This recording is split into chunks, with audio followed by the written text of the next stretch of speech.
Alors dans cette vidéo, donc j'essaie de reculer au maximum hein, pour montrer la taille de ce voile d'ombrage qui fait 4 mètres par 3 mètres.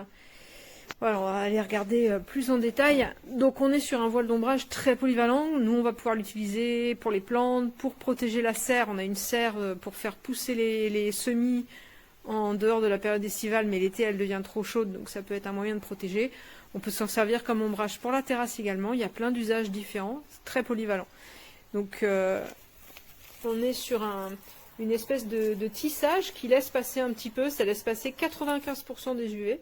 Donc comme on voit en dessous, alors je sais pas si, hop, on va le voir, mais ça laisse passer la lumière, ça n'est pas totalement occultant, ce qui est très bien, c'est pas ce qu'on veut, c'est juste pour ombrager.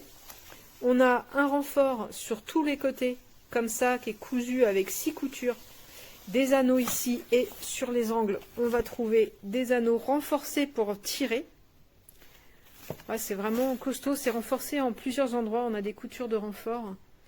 Et hormis le fait que ça sent une odeur un peu curieuse, c'est vraiment léger, ça prend pas trop de place une fois replié. Et il y a vraiment plein d'usages possibles. Donc nous, on va clairement en avoir l'usage dès cet été.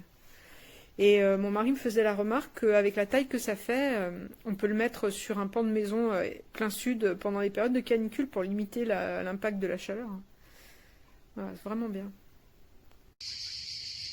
Voilà, ma bâche, ma véranda fait 4 mètres.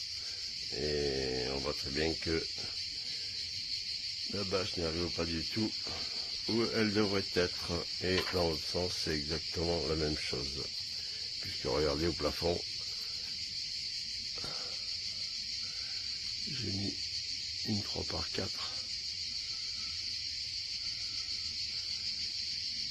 Et que je n'arrive pas à tirer.